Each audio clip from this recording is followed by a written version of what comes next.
give a big round of applause to Miltonia Leonie Mill, everyone. Good morning, friends. It gives me great joy to present to you all this paper on mindfulness magic on this day of joyfulness. Because as Daniel said, joyfulness enhances the quality of our life. Sounds of knife clattering on the cutting board, chopping onions, tomatoes, vegetables, etc. The whirring of the mixer grinder as the spices are ground, the stirring and sizzling sounds, the textures of different vegetables under the fingers, the softness of the meat and the hardness of other ingredients, images of different shapes, sizes and colors of the ingredients, herbs and spices. The aromas as the ingredients blend and cook in each other's juices. Finally, a culmination of the experience in the flavors of the food. My big takeaway from the mindfulness workshop was becoming aware, senses coming alive, and cooking mindfully. I have been cooking since my teenage years and have always been creative and experimented with my cooking. But having learned to cook mindfully with all my senses has added a new dimension and transformed what seemed a mundane task. Our activities of daily living are taken for granted and performed on automatic pilot. But mindfully brushing your teeth makes you aware of how you are moving the toothbrush in your mouth. Even the taste of the toothpaste registers. The clean feeling in the mouth lingers. Being with the sounds of the shower, the fragrance of the soap while bathing makes the experience exhilarating. Present moment living. Mindfulness is nothing but living in the present moment. Often we are busy with some task, but the mind is not focused on it. Either we are reliving something in the past or anxious about a future event. What takes us away from being fully present in the moment is our tendency to judge our experience as not being right, not good enough, or not as desired. This leads to blaming, thinking what needs to change or should be different. These thoughts take us down some familiar paths in our minds. Thus, the present moment goes by without an awareness of what is actually real in the moment. Nevertheless, what is real in that moment remains so and often cannot be changed. Viktor Frankl has said, when we can no longer change a situation, we are challenged to change ourselves. Mindfulness is about accepting that challenge, to change ourselves by transforming our habits of interpretation. By understanding and focusing on what is real, we go beyond our conditioned view of reality and experience the subtle truth of our existence. In the process, remaining connected with what really is. The real is continuously manifesting itself in the present moment. When we remain with our awareness of reality, we enhance our ability to embrace that reality and cope with it in a healthy manner, thus creating new neural pathways. For example, when I am feeling angry and I stay with that reality in the present moment without blaming others or self, but with self-compassion, kindness and curiosity, I am in a position to inquire why it has manifested itself. It could be telling me that my dignity is being trampled upon, or that my ego is hurt because I did not get my way, or something else. Now I have a choice of how I want to act instead of reacting. I can tell the concerned person that I am angry because I perceive he or she is humiliating me and I do not like it. Or I can confront the need of my ego and ask myself, is this helping? I can then address the need that has surfaced and thus deal with what I am feeling instead of denying the feeling, blaming another, or just stuffing myself with excess hormones that can lead to disease. Self-compassion. Mindfulness requires us to be able to pay attention to any experience of feeling with acceptance and without attaching constructs. Self-compassion is especially helpful when we are dealing with difficult emotions or experiences. Chris Germer, co-founder of Mindful Self-Compassion Center, says, self-compassion is the capacity to comfort and soothe ourselves and encourage and motivate ourselves when we suffer, fail, or feel inadequate. Self-compassion is learned in part by connecting with our innate compassion for others and helps to grow and sustain our compassion for others. Antidote to stress. Living in present moment awareness, we begin to observe reality as it is.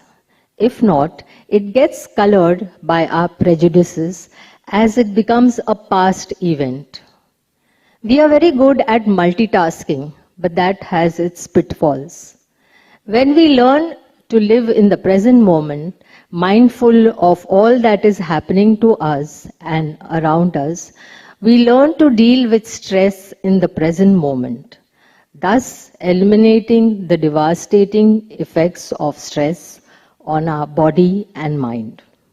Stress or distress is a psychophysical response to any environmental demand that is beyond our normal coping capacity.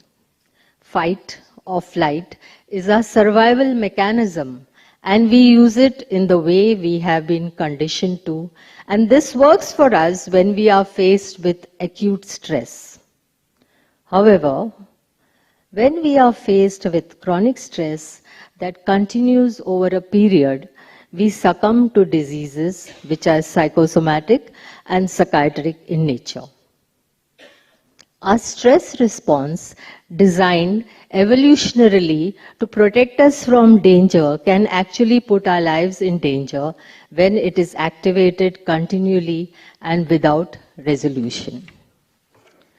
Research has shown that our stress response is determined more by our interpretation of the threatening event than by the event itself.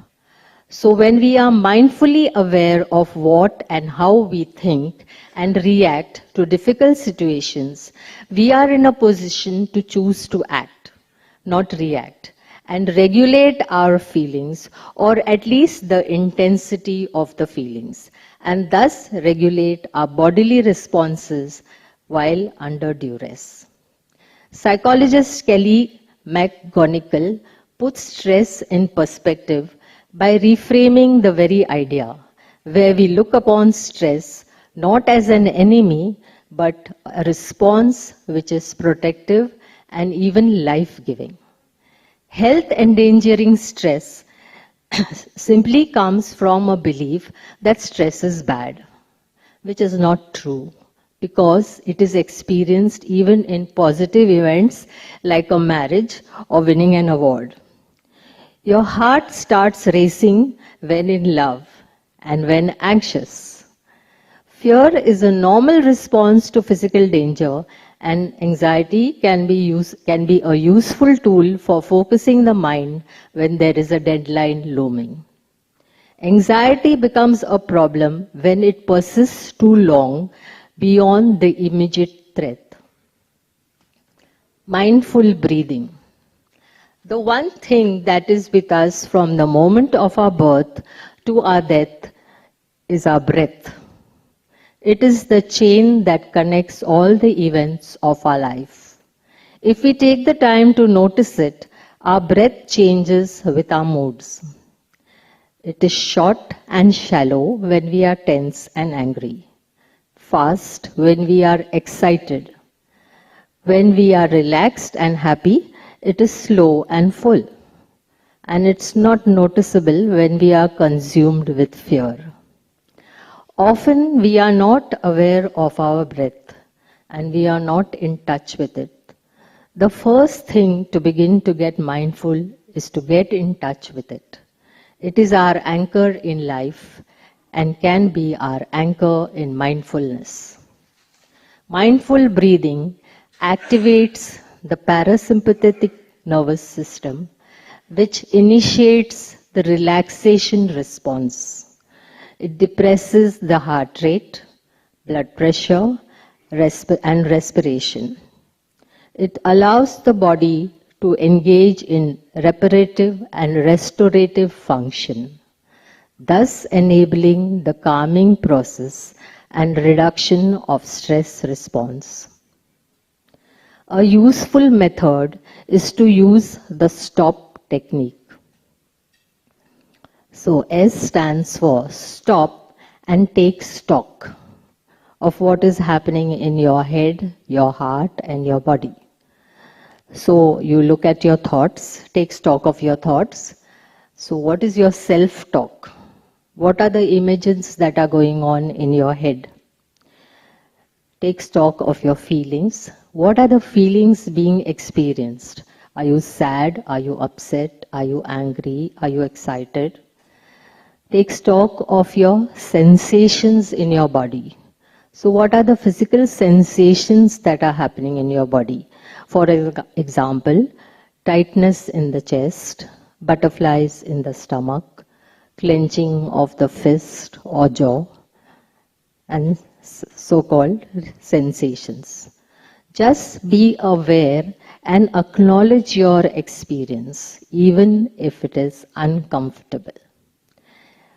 T stands for take a breath. So direct your awareness to your breathing. Focus on your in-breath and out-breath as one follows the other. Let your breath be an anchor to bring you into the present and help you tune in to a state of awareness and stillness. O is for open and observe. Expanding awareness outside. Expand the field of your awareness around and beyond your breathing, so that it includes a sense of your body as a whole, your posture and facial expression. Then further outward to what is happening around you, the sights, the sounds, the smells, as best as you can take, can bring this expanded awareness to the next moment. P stands for proceed and new possibilities, continuing without expectation. Let your attention now move into the world around you, sensing how things are right now, rather than react mechanically. Be curious, open, and inquire into the pros and cons of the situation or the problem and respond naturally. The pause enables healthy coping and decreased levels of stress. Viktor Frankl has said, between stimulus and response, there is a space. In that space is our power to choose our response. In our response lies our growth and freedom. I quote a recent experience where I used stop when I started losing an unusual amount of my hair, supposedly as a fallout of the COVID infection. So I stopped and I took stock of my thoughts, which were, oh my God, can this really be a side effect of COVID? How awful if I become bald? How do I stop my hair from falling? There goes my crowning glory. My feelings were I was extremely anxious, I was distressed, and I was feeling helpless.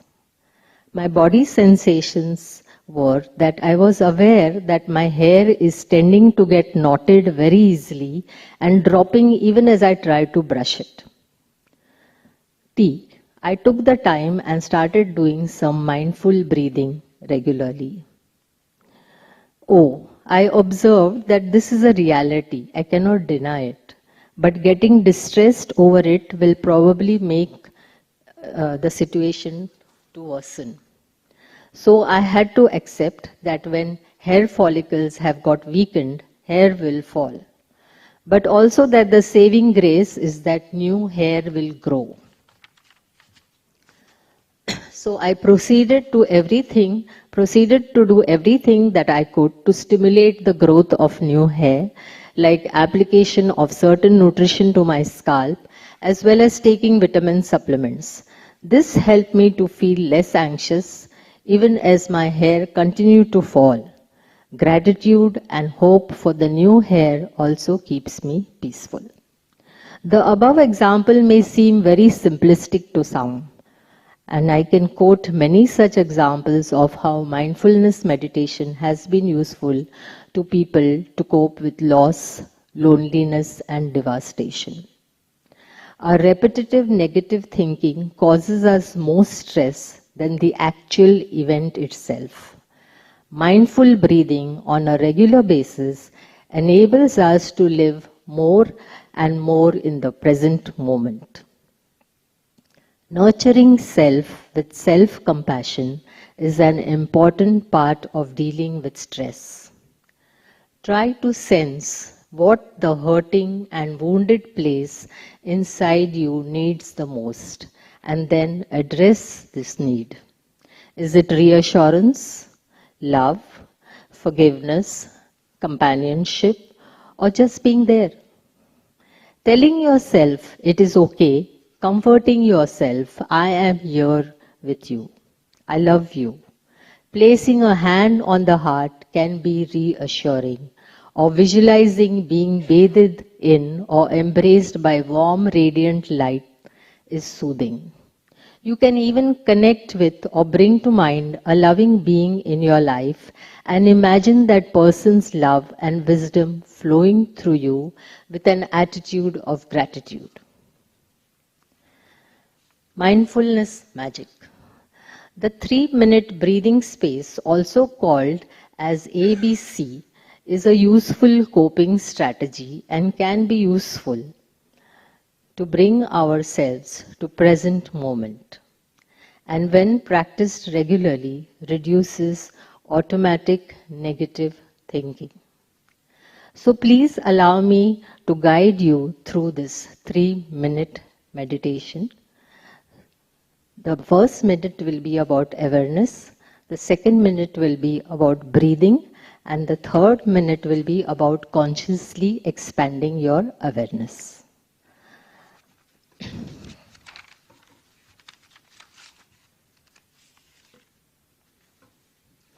So awareness. The first thing is to adjust your posture. Make sure your back is straight and upright, but not stiff. Letting the body feel a sense of being present and awake.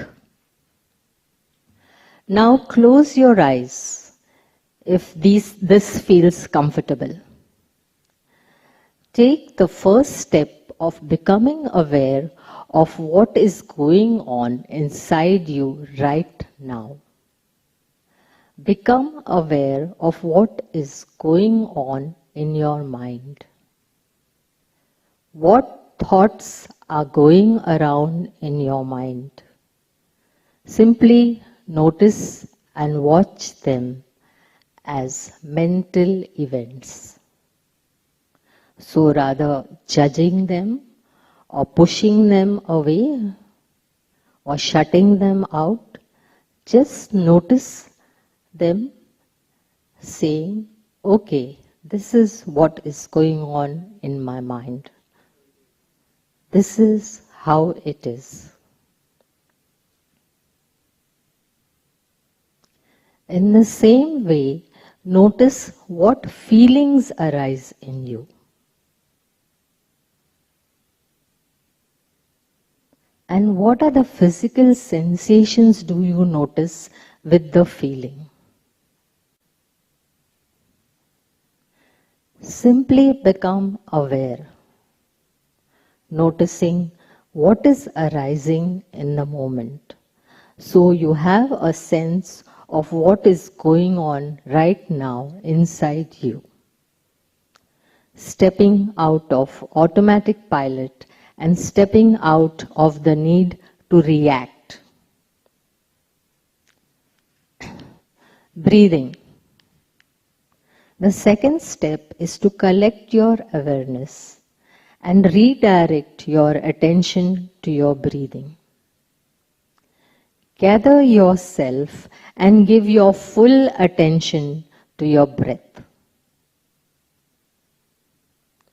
Notice each in-breath and out-breath as they come in and go out. In and out. Think of your breath as an anchor that brings you into the present moment and helps you tune into a sense of awareness and stillness. Notice the in-breath and out-breath. In and out.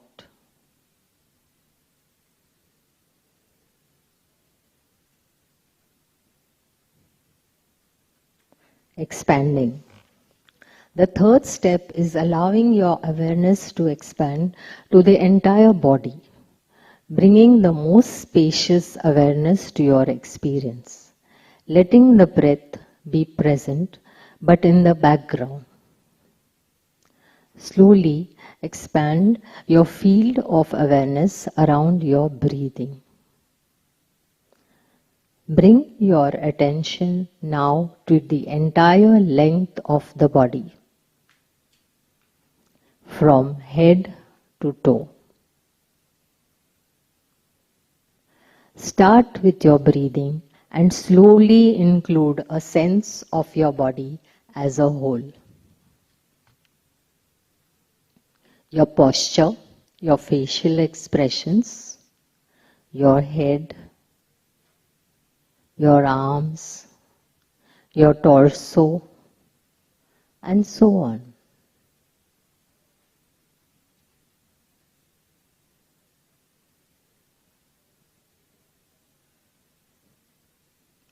Slowly and gently, when you are ready, open your eyes and return to the room.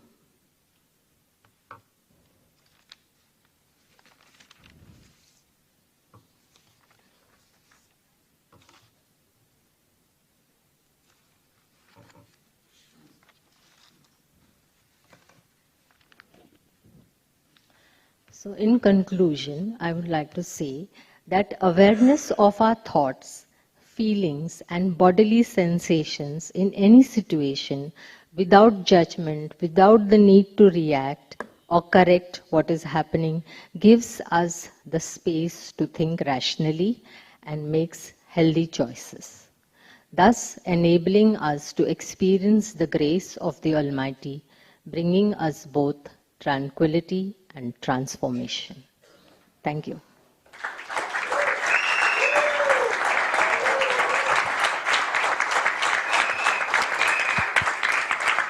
Delegates who wish to ask questions, please quickly assemble to the right side. No statements and only one question should be asked by each delegate. Thank you. Okay, once again, delegates who wish to ask question, quickly assemble to the right side. No statement and only one question should be asked by each delegate. Thank you.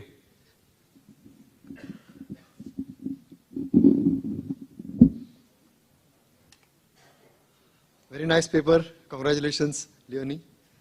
Uh, in fact, you talked about stop and ABC, and also you took us how ABC has to be done. This helps actually in situations where we are stressful. I wanted to ask that many a times, what I have faced is that we are somewhere, we are in a meeting or we are in a official, discussion, briefs, and often we shift out of that discussion and start analyzing things rather than actually picking up. So I realized that people who can stop those, moving away from the consciousness, right, loses the content of the presentation. So how to bring back that conscious again? So can it stop or ABC be analyzed there as well? Yes. The 3-minute breathing space helps a lot, and you can do it sitting in your chair, and you can do it at any point of time. And even if you don't have the 3 minutes, if you just take deep breaths for maybe 2 or 3 seconds also, that if you take deep breaths for even 2 or 3 seconds, then that helps you to come back to the present moment. Because when you're analyzing, what is happening is you're going into another area, like you're not listening, you're not actively listening to what is happening. So what is happening, but you're not present to it. Okay, But you can bring yourself back, and that happens to all of us. So, like very often when we are talking in a conversation with people, instead of listening, we are formulating our own responses in our mind, with the result that we are not completely attentive to what the person is saying.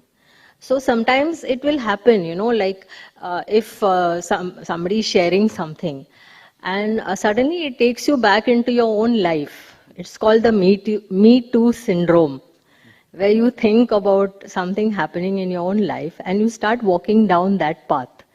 You're not listening to what the person is saying. So it can happen. That's normal and natural. You don't have to judge yourself for that. But the minute you realize, being mindful is realizing that I'm doing this and coming back without any judgment or criticism. It's fine. I mean, we are all human. We all do this. We live in the past, we live in the future. But bringing ourselves to the present moment is what mindfulness is about. Because they say the past is over and gone, the future is a mystery, but today is the gift. Thank you. Delegates who are asking questions, please state your name and chapter you're from before you ask your questions. Thank you. Good morning, Dione. Sucharita from Mumbai chapter. And this paper is really, I really experienced the entire thing. This was one thing I was really missing in the technical papers. You completed it. Thank you so much and congratulations. Thank you. And somewhere you mentioned stress is good. I really experienced when I start 100-meter race, and I've experienced when I finished my race. And thank you so much. Such a wonderful paper. It is applicable for each and everyone. In fact, those who are competing for the competitions here on the stage, that also matters the most. This paper, those who are understanding, really makes the real use of your thoughts. Thank you so much for the wonderful paper. Thank you.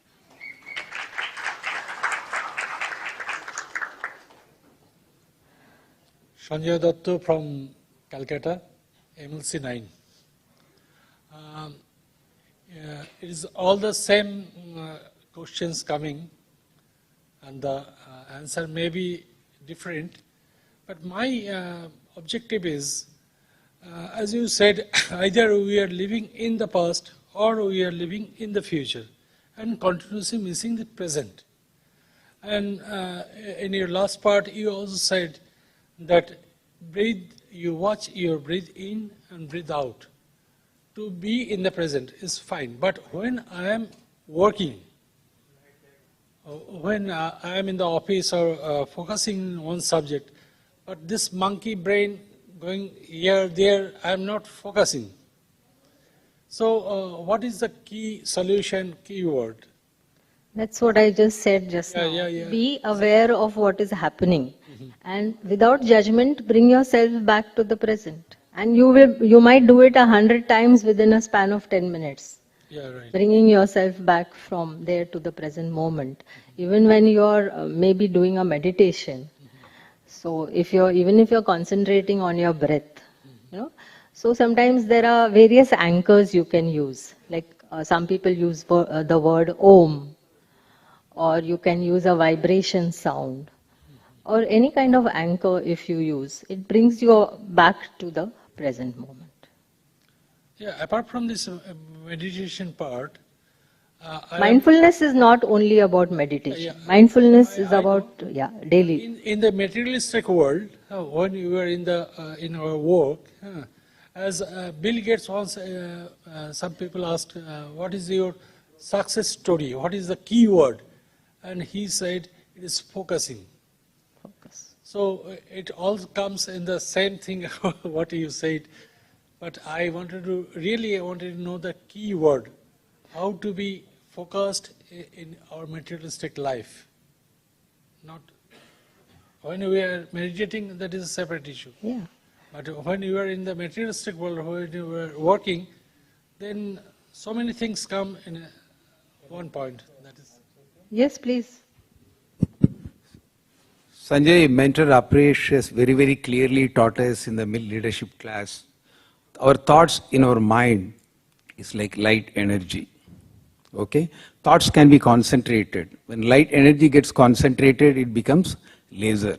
Similarly, thoughts, if you can concentrate and if you can make it unidirectional, you can achieve anything in life. Then there won't be any past or future. When your thoughts gets concentrated, your priorities in life is clear.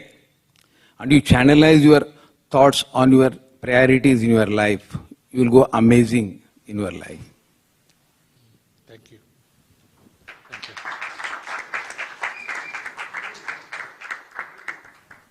Leonie, with your permission. Daniel here. Okay. Now, meditation is not something different, and materialistic life is not something different. We carry the spirit of meditation even in a materialistic life. That means that stillness, the stability that we experience in meditation, we also carry it in our day-to-day moment. Right now we are sitting over here. We can still be in a meditative state when we are still within. So therefore meditation is just a half an hour, 1 hour. It's a lifelong process. Let me complete my thought. And to develop the unidirectional mind, the price what you have to pay in life is your self-discipline. Without self-discipline, nothing is possible. That's our mentor Apresh conviction. Yeah. Yeah, Leonie, I listened to your paper with rapt attention. Sorry? Oh, my name is Sanjay Mansukhani. I am from the Kolkata chapter. Yeah, Leonie, I listened to your, I think 20 minutes roughly or more, talk with rapt attention. I realized you were speaking about the world, the senses, the body, the breath, and the mind, and moving in this zone. And that is what mindfulness is all about, being in the moment and watching these objects, if I can call them objects. My question is slightly different. My question is, from mindfulness, how do you reach oneness, joyfulness, and blissfulness?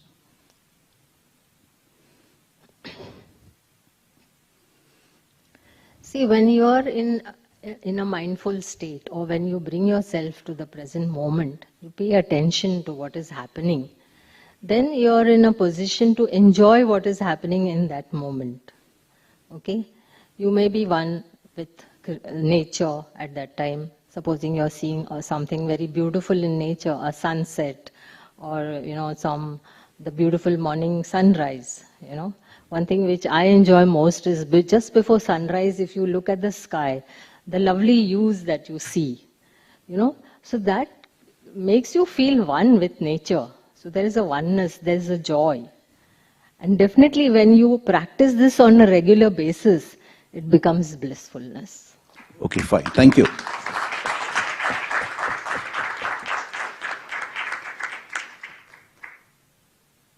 Ashok, I'm scared. Mumbai chapter, Leonie, sorry? I'm scared. I'm not Amit, don't mistake me.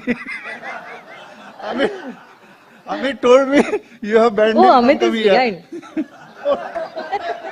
He told me you have banned him. Okay. Leonie, in the second paragraph. Why? Can't you hear? Okay. Okay. Second paragraph, title is Present Moment Living. The last 3 lines. Thus, the present moment goes by without our awareness of what is actually real in that moment. This is fair enough. Nevertheless, what is real in that moment remains so and often cannot be changed. Could you please elaborate on this? Sometimes if we are going through something, some difficulty or problem, okay, so we tend to skirt around the problem. We may not pay attention to how to deal with it, and we may also use things to tranquilize ourselves. Like? Yeah. But the reality is that that problem is there unless you face it head on, unless you deal with it. That's the reality. Supposing I have an addiction, let's say, but then I say, no, once in a while I don't do it like often. It's not an everyday thing. So I'm not facing the reality, but the reality is I am addicted. So unless I face the fact and I accept the fact that I'm addicted, only then I will be able to, in that present moment, decide. So like if you look at the Alcoholic Anonymous, they say one day at a time. So I will take it one day at a time. For today, I will not touch alcohol. Thank you. Leonie, for the benefit of audience, just share your life story for the past 2 months and how much efforts you have put in to come to this stage today. Can you just share? Yes, actually, you know what? I sent this paper on the 20th of September. And on the 21st, I went to Mahad. Some of you may have heard that there was floods and landslides in Raigad district. So there was a call for councillors. So I had gone with a team of councillors there. And there was this whole village that had got wiped out. 130 people from that village, because, it was pouring rain. The whole slice of mountain came down upon this village and everything just got washed up in a matter of minutes. So out of 130 people, there were only 40 survivors. So about 4 of us councillors and 1 psychiatrist had gone in August, and we spent 4 days with these people. We worked with them. The most important thing was to help them to, grieve. They were in shock. Then they asked us to come back. They said that you have helped us, come back. So 21st of September, 20th I sent this paper. 21st of September, we went to Mahad with the team. Unfortunately, it was pouring rain over there, very heavy rain. And people were still disturbed. And this time we got a chance to meet the women. The first time we got a chance mainly to only meet the men, because women had gone and stayed with their relatives all over. This time, because the government had given them containers, they came back and were there. And so we got a chance to interact with the women. And it was even more tough working with the women, because for them, it was their whole lives. At least the men were out when this happened, but the women were there. They went through this experience, saved themselves, saved their children, and things like that. And again in that pouring rain, and as I said, we were there only for 2 days. Coming back, it was very tough 2 days there. And when the day we came next day, 22nd of September, we came back. The road was so terrible that a 4-hour journey took us 7.5 hours. So when we came back, I was physically, mentally, emotionally, completely exhausted. And because of the rain, I came in, my feet were dirty, I said, let me wash my feet first and then I'll have a shower and relax. I stepped into the bathroom and I had a fall. I fell, it was a matter of seconds that I fell down. I fell on my bottom and I felt a shock going up my spine.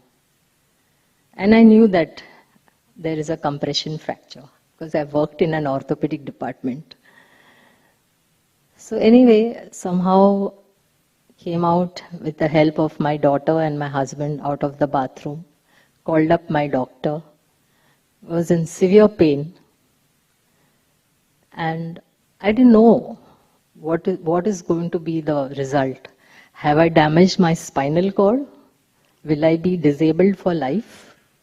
These were my thoughts. So my doctor advised me not to go immediately to the hospital. He said, just relax and wait, let the swelling subside. And he advised some medication.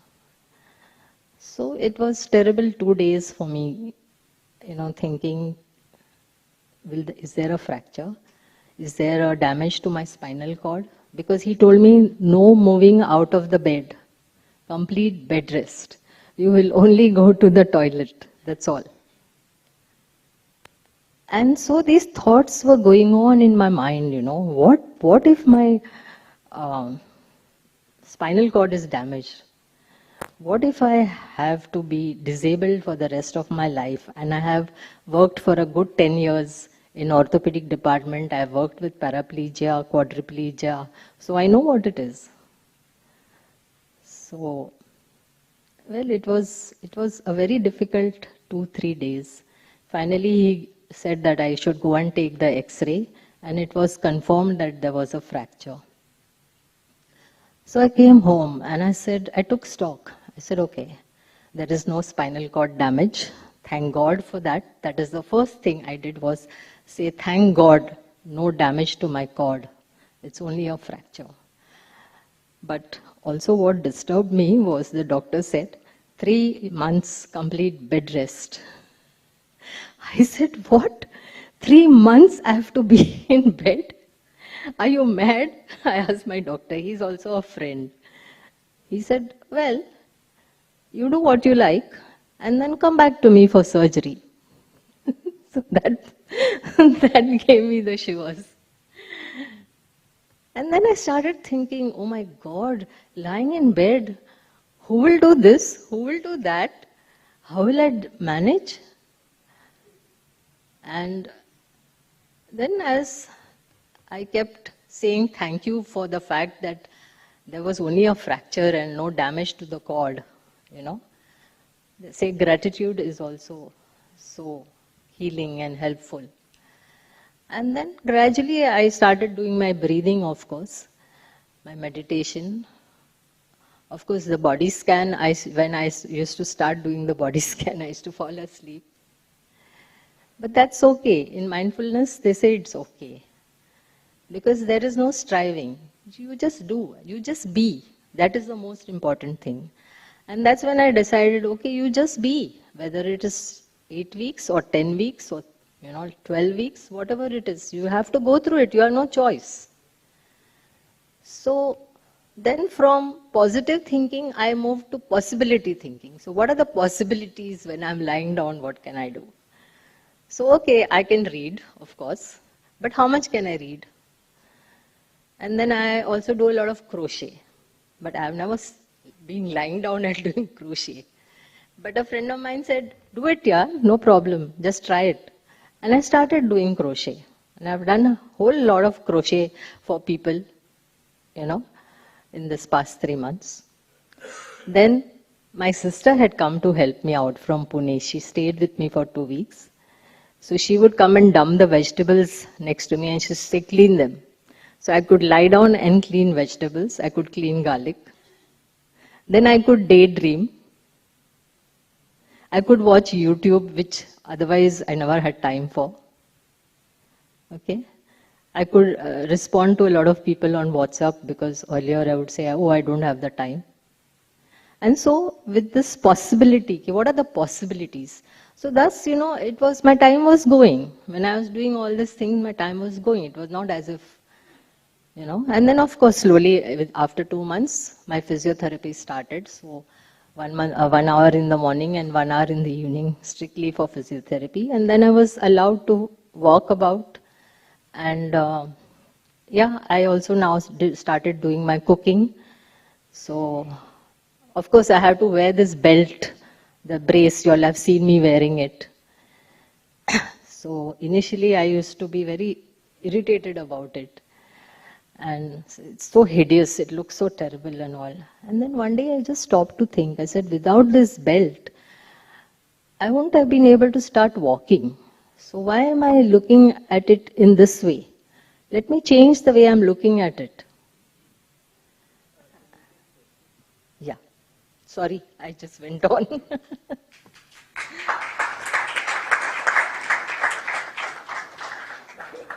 Hello, I'm Mahakshi from Chennai chapter.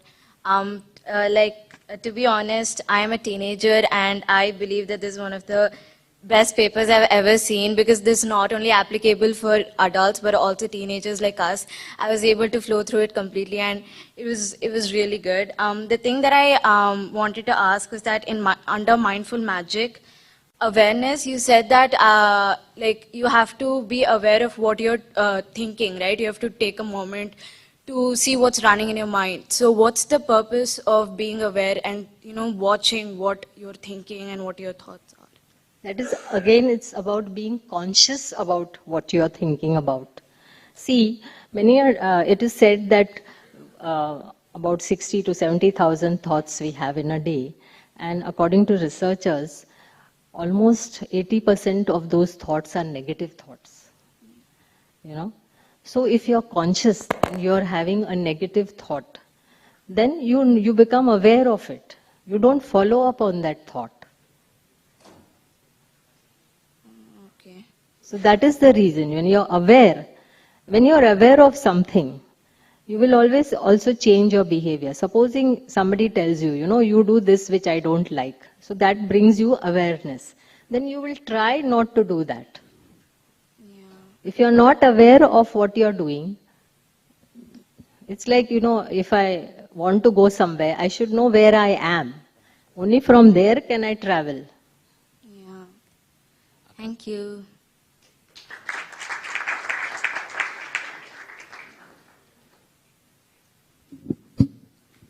Yep, go ahead. Hi, Leonie. I am Amit from the Mumbai chapter.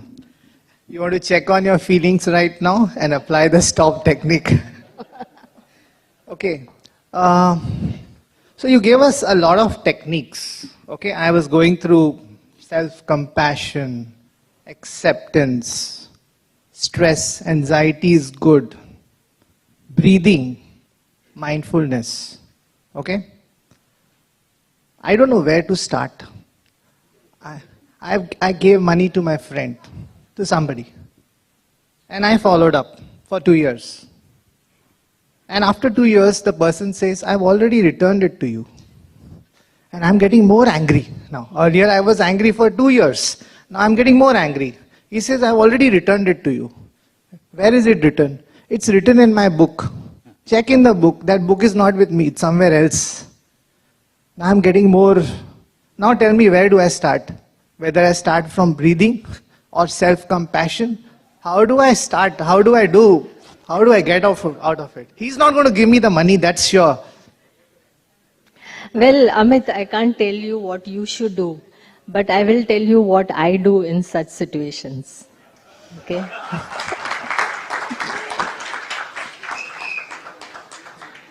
So, yes, breathing when I want to calm myself. But I have found that there are times when I have just blessed the person and left it. The person has come back. And it's not easy. It's not easy. It's not easy. But I just tell myself, these are my feelings.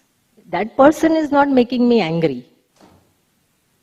He's doing what he wants to do. So my anger is my responsibility, not his. Okay. So I take responsibility for my feelings. So I may express it maybe to a friend. I write in my diary, you know. So I dissipate my feelings in that way. And finally I just say, okay, bless you. If that's what, to be, okay. And sometimes people have come back to me and said, I'm sorry, I thought I had done this, but it's like this. Oh, theek hai na? So accepting, when you are talking about accepting, it's not just about accepting yourself, it's also accepting people the way they are. But it's important that you know what you are doing. So acceptance comes before mindfulness or it comes after mindfulness? It's part of mindfulness. Part of the package. It's non-judgment. See, these are not techniques.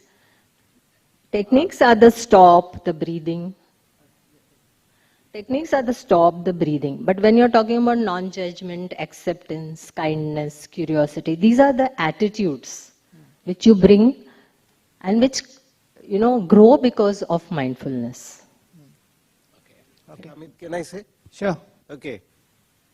So when your friend says he has already written the money, you should say, I have received the money, but you paid me extra. So now he will be anxious. Okay, thank you.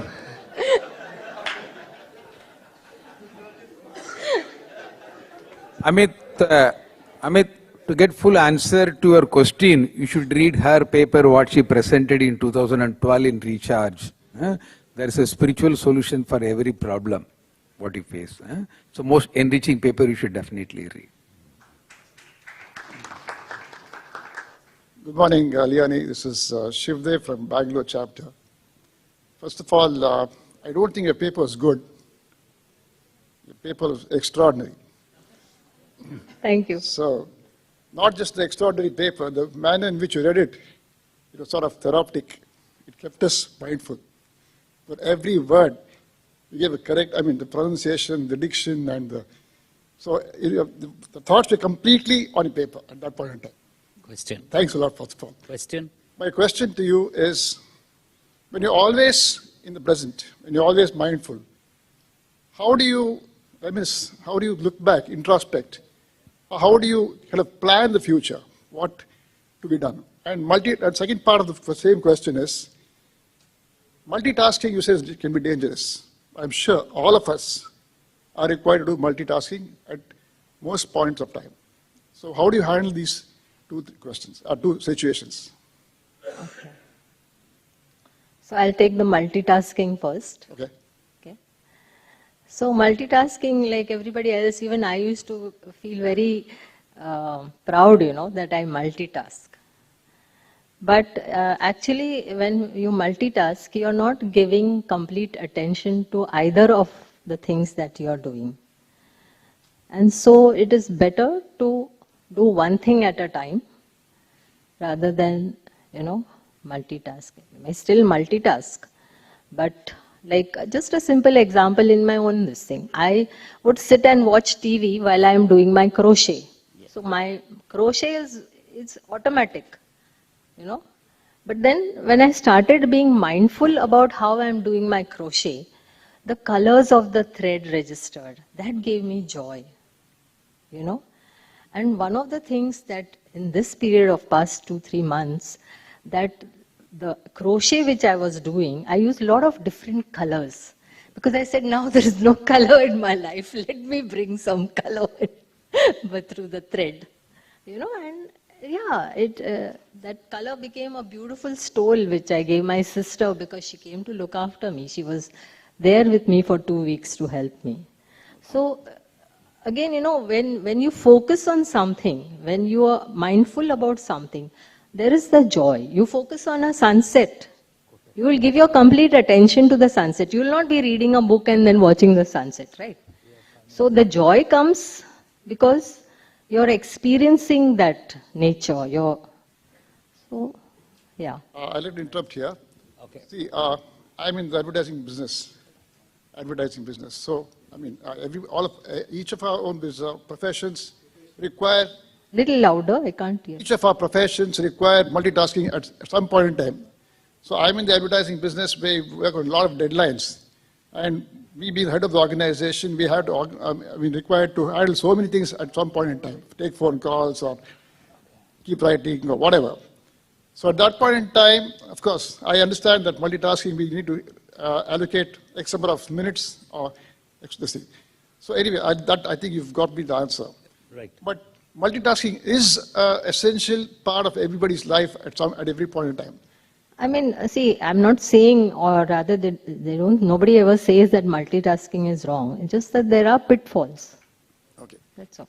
The second part We only have time for 2 last questions, please. So if you could just request. the second part of the question.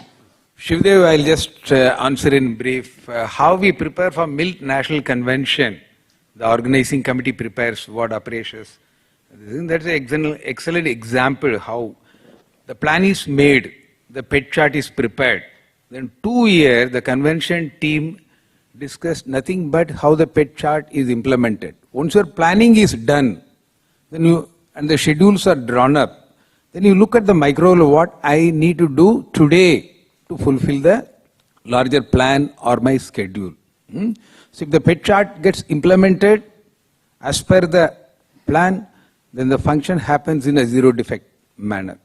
So look, once lay out the plan first, prepare the schedule, then live in the present moment what you have to do that day to accomplish that long-term plan. All right, thanks. Karthik, only one question, please. Hi, this is Karthik from Middle East chapter. First time I've learned about meditation was about 6 years ago, along with yoga. I've been practicing on and off. So my question is, to the outsiders, I'm more attentive and I'm more conscious when I deal with them because I need to respect them, I need to listen to them and then answer. But within my close circle, like my wife or my son, sometimes I do react. Though internally I'm really a good person, I really wanted to respect them. But somehow I'm unable to bring that same practice when I'm at home. And I'm very sorry about it because I don't know if my wife is around or not, but sometimes I do react and I apologize for that. Can you help me understand how do I do it within my inner circle also, along with my external world? Actually, what happens, we tend to take people close to us for granted. And we think that they will understand. You know? So we are okay with showing them our true selves. Right. But with the external world, you put on your facade, you're good all the time. And here, so, I mean, it is just a practice. I mean, supposing it comes to your awareness that I've not been very, I've been a little rude with my child or my wife, then I make a mental note, okay, next time I will deal with a little more calmness. Okay. I will share my feeling.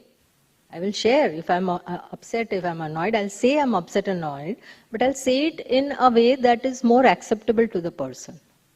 Understood. Okay. So, and it comes with practice.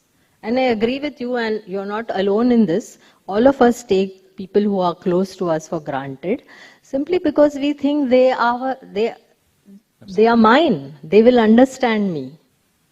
Absolutely. And if we can't be our true selves with people we are close to, I mean, Yeah. where will we be? Thank you. Appreciate it. Last question.